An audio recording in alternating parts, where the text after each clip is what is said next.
മഴക്കാലമാണ്.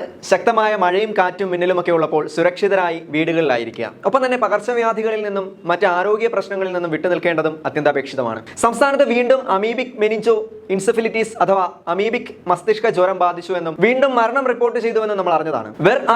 വെർമിഫോമിസ് എന്ന അപൂർവ അമീബയുടെ സാന്നിധ്യമാണ് പരിശോധനയിൽ മരണകാരണമായി കണ്ടെത്തിയത്. നേരത്തെ അപൂർവങ്ങളിൽ അപൂർവമായിരുന്ന ഈ രോഗം ഇപ്പോൾ സാധാരണമായിക്കൊണ്ടിരിക്കുകയാണ്. ഈ രോഗം പകരുന്നത് പൊതുവെ കെട്ടിക്കിടക്കുന്ന വെള്ളത്തിൽ നിന്നാണ്. ക്ലീൻ ചെയ്യാത്ത, ക്ലോറിനേറ്റ് ചെയ്യാത്ത നീന്തൽക്കുളങ്ങളിലൊക്കെ ഈ അമീബയുടെ സാന്നിധ്യം ഉണ്ടാകാൻ സാധ്യതയുണ്ട്. അവിടെ നമ്മൾ ഇറങ്ങി കുളിക്കുന്ന സമയത്ത് മൂക്കിലൂടെ ഈ അമീബ ചില ആളുകളിൽ നേരെ ബ്രെയിനിലേക്ക് എത്താനും സാധ്യതയുണ്ട്. അത് ബ്രെയിനിന്റെ ചുറ്റുവട്ടത്തും ഇൻഫെക്ഷന് കാരണമാകും. ഇതിന്റെ പ്രധാന ലക്ഷണങ്ങൾ ശക്തമായ പനി, തലവേദന, പെട്ടെന്നുണ്ടാകുന്ന ഛർദി, പിടലിവേദന എന്നിവയാണ്. ഇത് വരാതെ ഇരിക്കാൻ ആവശ്യമില്ലാതെ കെട്ടിക്കിടക്കുന്ന ജലത്തിലും നീർച്ചാലുകളിലും ഇറങ്ങാതെ ഇരിക്കുക.